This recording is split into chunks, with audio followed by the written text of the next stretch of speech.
오선 의원이시고요. 경기 안양 마나니 지역구십니다. 이종걸 의원 연결해서 이야기 좀 나눠보겠습니다. 이종걸 의원님 안녕하십니까? 예, 안녕하셨습니까? 이종걸입니다. 네. 어제 처음으로 열린 더불어민주당 중진자문회의 쓴소리도 나왔다고 하는데요. 우리 우선 이종걸 의원께서는 출범 한 달 맞은 문재인 대통령의 문재인 정부 또 대통령의 행보 어떻게 평가하십니까? 예, 비교적 대통령께서 상황을 잘 풀어나가고 있고, 네. 국민들이 높은 지지도로 활약하고 있기 때문에 네. 생각만큼이나 좀 어려운 점들이 좀 많이 놓여 있긴 합니다만, 네. 여야 문제들을 잘 풀어나간다면, 네. 저는 초기에 그 상황들은 순항이 되고 있다 이렇게 네. 생각하고 있습니다. 네. 지금 긍정적으로 좀 평가를 해주셨는데 어제 중진회의에서는 여러 가지 얘기들이 나왔더라고요. 특히 오재세 의원 같은 경우에는 그 공직 배제 5대 원칙 이거에 안 걸리는 사람이 어디 있냐? 여기 예. 모여 있는 의원들도 다 걸리는 건 아니냐? 이거 지금 이것 때문에 한 발짝도 못 나가고 있으니까 이걸 좀 예. 일단 고쳐야 되는 거 아니냐 이렇게 얘기했는데 어떻습니까? 예, 지금까지 이제 인사청문회에서 주로 많이 있었던 네. 좀 과거에 그런 위법성 인식이 좀 적은 네. 다운 계약서라든지 위장 전입이라든지 이런 것들이 다른 인물과 비교해서 이 정권에서도 선택한 분들에게 이제 대부분 나오고 있는 현상입니다. 네. 그래서 저희 볼 때 그것만 가지고 네. 5대 원칙을 세운 과거의 어떤 대통령과 좀 다른 그런 것들 분명한 원칙으로 하게 될 때 네. 스스로에게 이제 잡히는 거 아니냐 네. 이런 이제 자탄의 목소리이기 때문에 저희는 네. 좀 참고를 해야 되겠습니다만 네.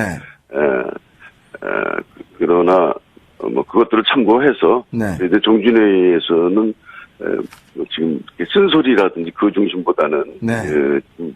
좀 풀어나가는 문제에 대한 기법이나 기술적인 문제 또 네. 경험의 문제 이런 것들을 좀 많이 논의했습니다. 네. 네. 지금 18개 부처 가운데 6명의 장관들만 지금 임명돼 있는 상황이고요. 네. 방금 말씀하신 대로 이제 지금 공직 인사 5대 배제 원칙 이 원칙을 그대로 갖고 간다고 하면은 인선은 좀 더 늦어지고 또 거기에 걸리지 않을 사람이 별로 없지 않을까 하는 그런 우려도 있는데요. 좀 전향적으로 이걸 야당과 협의를 통해서 좀 전향적으로 바꿀 필요는 없을까요? 지금 현재 이제 그 추천된 분들 경우에는 꼭 그런 것 같지는 않은 것 같습니다만, 네. 그러나 좀 그것을 더 구체적으로 세밀하게 지금 검증하고 있는 것 때문에 좀 늦어지고 있는 것 같긴 합니다. 네. 그런 이제 지금 현재 추천된 분들 그리고 또 인사청문이 진행되고 있는 분들에 대해서 대통령께서 일종의 유감의 표시를 하지 않았습니까? 네. 좀 더 판단의 여러 가지 폭을 좀 넓히는 네. 그런 국민들에 대한 말씀을 좀 할 필요는 있을 것 같습니다. 네. 그 문제만 가지고 네. 지금 현재 그 당이 대통령의 5대 원칙을 스스로 얘기했으니까 그걸 지켜라라고 하는 이유 하나만 가지고 네. 이제 인사청문 보고서를 채택하지 않고 있는 경우들이 있기 때문에 네. 제가 볼 때는 정서상 그런 문제들을 좀 풀어나가는 기술이 좀 필요하다. 네. 그런 생각하고 있습니다. 네. 민주당 의석 120석 가운데 이제 사선 이상 중진 의원들이 20분 정도 되지 않습니까? 네. 그래서 이제 6분의 1이다 이렇게 충분히 역할을 할 수 있다 이렇게 했는데 중진 의원들이 앞으로 어떤 역할을 좀 할 수 있을까요? 이제 노무현 대통령이 출범하면서 좀 소수당이었다가 다시 총선이 돼서 네. 2002년부터는 이제 저희들이 다수당이 된 적이 있어요. 네. 그래서 그때 좀 자신 있게 풀어나간 측면이 있는데, 네. 사실 그때 정부는 그때 참여정부는 국회 역할이나 이런 것들을 자율적으로 놔두고 네. 또 그렇게 역할에 대해서 성패의 문제까지 두지는 않았던 상황이었고 네. 또 정부는 정부대로 부동산 가격이 올라가면서 그에 대한 이제 세금 조세 저항까지 이루어지는 이제 심리적 저항이죠, 물론. 네. 그런 것까지 이루어지면서 잘 풀리지 않았던 상황이 있었어요. 그때는 이제 과반 의석을 또 확보했었는데 말이죠. 예, 네. 그렇습니다. 그때는 그랬음에도 불구하고, 그때, 국가보안법을 비롯한 이제 갈등 소지에 있는 법들을. 네. 폐지 중심으로 이제 국회에서 이렇게 핸들링 하면서. 네. 그것이, 개정이라든지 좀, 풀어나가는 방법들을 좀, 기술적인 방법들을 좀 모색하지 않고. 네. 원내대표가 그냥 사퇴하는 그런 일이 벌어지면서 초기 참여정부와 국회의 일들이 제대로 결합되지 않은 상태로 이루어졌던 점이 있었습니다. 네. 지금 이제 5선은 재선이고 네. 4선 의원님은 초선이었기 때문에 네. 그때를 회상을 또 많이 했습니다. 근데 네. 그때를 많은 그렇군요. 그 사실에 참고로 해야 될 그런 때인 것 같습니다. 네. 그래서 어제 흥진 모임에서도 네. 저도 네. 그때 문제들을 잘 살피고 그것을 하나의 전과옥조로 만들어야 된다. 네. 반면교사로 해야 된다라고 하는 네. 그런 얘기를 했습니다. 그리고 앞으로도 한 달에 한 번 이상을 네. 중진들도 모이면서 네. 쓴소리라기보다는 그런 네. 문제에 대한 피해를 서로 국회 차원에서의 네. 일들을 한번 서로 논의를 통해서 이루어보자 네. 얘기를 했습니다. 네. 이종걸 의원께서는 이제 5선이시니까 그때는 이제 재선 의원이셨군요. 예, 제가 네. 이제 수석 부대표였던 적이 있어서 네. 그 당시에 그래서 그때 좀 생생하게 기억되는 것들을 많이 서로 논의를 했고 네. 그 점들이 좀 참고가 돼야 된다. 네. 그런 생각을 했습니다. 네. 뭐 인사청문회 얘기 좀 해보겠습니다.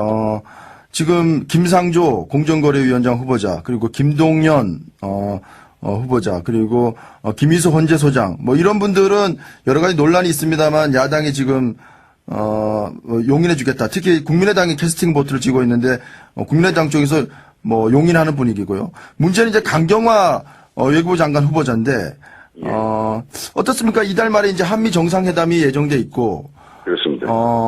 외교부 장관이 낙마하게 되면 여러 가지로 차질이 빚어질 것 같은데 이거 어떻게 좀 풀어나가야 됩니까?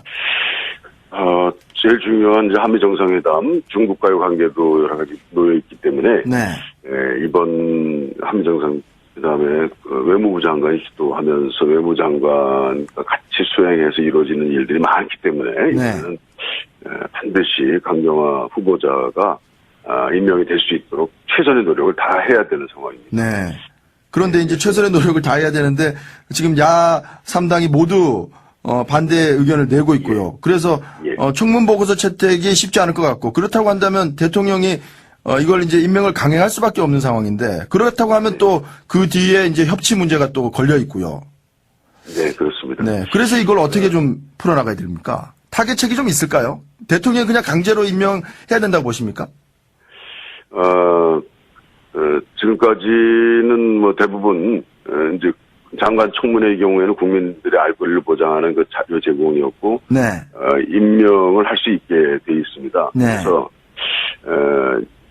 앞으로는 인사청문회를 장관이나 다른 중요 부처의 경우에도 임명 의결을 전제로 하는 것이 좋지 않겠나 이런 저희들이 주장이 있었는데요. 네.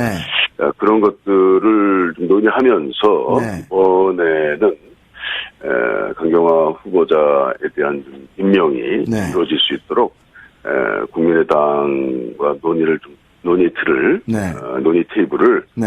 또 적극적으로 만드는 게 좋겠다. 지금 좀 한대해 보인다 이렇게 생각을 하고 있고요. 네. 사실 강경화 후보자 그 인사청문회를 저도 쭉 봤습니다만 네. 과거 예로 봐서는 보통 그 정도면은 임명이 됐습니다. 근데 네. 이제 대통령의 5대 원칙이 이제 아주 저희들한테 아주 중요한 걸림돌이 되고 있어서 그 걸림돌이라는 거는 과거보다는 미래를 향한 저희들이 이제 좀 더 노력이 이제 하나의 근거가 됐다는 점들을 국민들한테 잘 네. 설득을 하고 네. 특히 야당 국민의당과 협치의 그 테이블을 좀 더 강화해서 네. 이번에는 임명을 할 수 있도록 최선을 다하고 다음번 후보자들부터는 네. 이제 이 5대 원칙을 좀 지킬 수 있도록 노력하겠다라는 점 하나 하고 네. 그리고 또 이제 법을 통해서 야당과 법을 통해서 이제 임명의 경우에도 의결을 필요로 하는 것은 네. 앞으로도 확대하겠다는 인사청문회법 개정안이라든지 이런 것들을 서로 협의해서 네. 어찌 보면 과거와 미래를 네. 좀 더 교섭하는 방법으로 이번에는 임명을 이제 하는 것이 네. 이번에 그 뒤로 주춤하에서는 네. 상당히 어려운 전국에 꼬이는 상황까지도 이게 될 가능성이 있어서 네. 이거 좀 더 협상의 틀을 네. 강화해야 되겠다 그런 말씀을 드리고 국회에서도 그런 노력이 동반돼야 된다 네. 이런 생각하고 있습니다. 어쨌든 협상에 상대가 있고 또 파트너가 있는 건데 자유한국당도 사실 의석수가 만만치 않으니까요. 어쨌든 협치로 같이 가야 될 텐데 어쨌든 과거 사례를 보면은 한두 분은 꼭 이렇게 인사청문 과정에서 낙마를 했으니까 야당 체면을 좀 세워준다는 의미에서 좀 강경화 후보자도 좀 양보할 필요가 있지 않느냐 이런 얘기도 있는데요. 예. 근데 지금 시간으로 볼 때 6월 말 이전에 네. 한미 정상회담을 앞두고 있기 때문에 정말 이번에 그 특별한 상황들을 야당에 이제 설득을 하고 해서 네. 사실 아주 물론 이제 야당이 지적하고 있는 말도 다 귀담아 듣고 참고해야 될 일들이 너무 많습니다만 네. 이번에는 협상의 테이블을 협상이라는 그 틀을 훨씬 더 강하게 네. 합의할 수 있는 내용들을 좀 서로 주고받을 수 있는 네. 과거와 미래까지도 같이 풀어서 할 수 있는 그런 틀을 만들어야겠다. 그냥 임명을 강행하는 것은 그건 너무 부담이 많은 것이고요. 아, 그렇죠. 네. 예. 그리고 그런 뜻을 좀 서로 교정하는 방법들을 만들어야겠다. 국민의당뿐 아니고 자유한국당, 바른정당의 경우에도 네. 정의당의 경우에도 이것을 아주 총력 한 며칠간이라도 네. 협상의 틀을 만들어야 되겠다. 과거에 사실 5대 원칙만 아니라면 네. 과거 얘기를 저희들이 한다는 것이 좀 명구스럽습니다만 네. 그러나 과거에는 이 정도의 그 분위기나 가지고 있는 그런 내용이라면 임명이 됐거든요. 네. 그래서 대통령께서 이런 점에 관한 설명도 좀 필요할 것이고 네. 이번에는 임명을 철회하거나 이렇게 되면 상당히 어려운 네. 전국 운영이 될 것 같다 이렇게 생각합니다. 과거에 좀 민주당이 야당 시절에 좀 너무 세게 한 부분도 조금 있다고 좀 보십니까? 그런 부분들이 조금. 예. 뭐 이런 것들 늘 나왔던 것들에 네. 대한 것이 이제 우리 발목을 잡고 있고. 네. 그렇지만 12일 대통령이 이제 국회 시정열사를 할 텐데요. 추경안 가지고요. 예. 그때 이제 국회 상임위원장과도 만나기로 한다는데 대통령이 어떻게 직접 좀 상임위원장단이나 아니면 야당 대표들이나 원내대표들을 좀 만나서 설득해야 된다고 보십니까? 예, 필요하면 대통령도 또 지난번 5대 원내대표 회의를 했습니다만. 네. 그것을 더 심층적으로 하더라도. 네. 대통령도 나서고. 네. 지금, 그야말로 저희 그 여당 더불어민주당도 자기 문제로 생각하고 절대로 여기서 소홀히 하지 않도록 하는 그런 아주 총력 그 협상 테이블. 그래서 이것을 어떤 협의로 잘 풀어나가야 된다라고 하는 네. 그런 입장을 우리가 꼭 가져야 될 것 같습니다. 네. 관련해서 국민의당 박지원 전 대표는 문 대통령의 업무 지시만으로 이 개혁을 이룰 수 있을 거라는 생각은 오산이다. 최소한 180석 이상의 협조를 확보할 수 있는 어떤 그런 길을 모색해서 이걸 개혁으로 나아가야 된다. 이렇게 얘기했는데 관련해서 국민의당과의 어떤 연정, 뭐 협치 이런 것들을 어떻게 좀 해나가야 되겠습니까? 예, 우리 박지원 대표의 그런 말씀도 무슨 정기 개편을, 인위적인 정기 개편을 하자는 것은 아니고요. 네. 여러 가지 공통 공약 이런 것도 있기 때문에 그것을 연대 방식으로 실천해 보자라고 하는 말씀이라 그 점은 참, 꼭 필요한 것인데요. 네. 다만 이제 180석, 또 180석만으로는 지금 현재 국회 선진화법 가지고 120석이 없는 상태에서 사실 어렵습니다. 네. 그렇기 때문에 180석을 기본으로 하는 하나의 근거로 하되 네. 나머지 120석도 서로 줄고 나누면서 국회를 운영하는 네. 길을 찾아야 된다. 그래서 네. 국회 선진화법에 따라서 안건을 처리하게 되면 사실 시기적으로는 이제 패스트트랙으로 하게 되면 1년 기간이 소요되기 때문에 네. 개혁의 그 골든타임이라는 게 이제 지금 다 사라질 수 있는 거거든요. 그러니까요. 1년이라는 기간 네. 안에 모든 일이 좀 이제 초기 정부에서 이루어져야 되는데 네. 그렇기 때문에 이번에는 너무 그 개혁의 문제를 너무 많이 잡지 않는 것이 좋겠다. 그런데 지난번 그 10년 9년 전처럼 네. 2002년입니다. 2년처럼 갈등 소지 있는 법들을 수면에 올려서 한다는 것은 그것은 이제 협상에 있어서의 하나의 그 과정에서 그것을 언제든지 협상의 테이블에서 네. 협상의 테이블에 올린다는 것은 될 수도 있고 안 될 수도 있는 것이거든요. 네. 무조건 그걸 다 밀어붙인다고 한다면 네. 협상이라는 게 아니니까요. 네. 그걸 놓고 지금 이제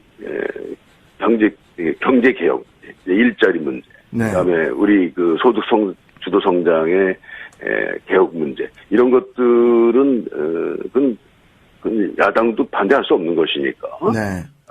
그것들을 우선 분명하게 받아내고 국민들에게 설명하고 하는 방식으로 해서 네. 갈등의 소지가 그래도 조금 있는 내용들의 경우에는 우리가 기본적인 공약에 있다 하더라도 그것을 좀 뒤로 미룰 수밖에 없는 그런 이제 묘를 좀 내부적으로 잘 선택해야 된다. 앞으로 장관 인사에서 좀 야당 의원들을 좀 이렇게 발탁해서 뽑는 그런 방안은 어떻습니까? 그것도 방법이라고 생각합니다. 그러나 국민들이 보고 있고 국민들이 가장 큰 지지 기반이기 때문에 네. 개혁의 촛불 개혁으로 국민들이 선택해준 이 정부이기 때문에 네. 설사 야당이라 하더라도 야당이 추천하는 인사라든지 야당 국회의원이라든지 이런 분들이 대통령의 여러 약속들과 어긋나게 된다면 네. 그것도 저희들한테 흠이 될 수 있는 것이기 때문에 네. 그렇다 하더라도 그 원칙은 원칙대로 지켜나가는 또 그런 것을 전제로 저는 의원을 빼온다든지 이런 식으로 한다면 이제 사실 민주당 정기 개편에 대한 그 공격을 받을 길미가 되겠습니다만 네. 그러나 장관을 서로 나눈다든지 네. 이런 것들은 훨씬 열려놓은 상태에서 진행해야 된다. 알겠습니다. 저는 그런 생각하고 네. 있습니다. 더불어민주당 이종걸 의원과 얘기 나눠봤습니다. 의원님 오늘 말씀 고맙습니다. 예, 감사합니다.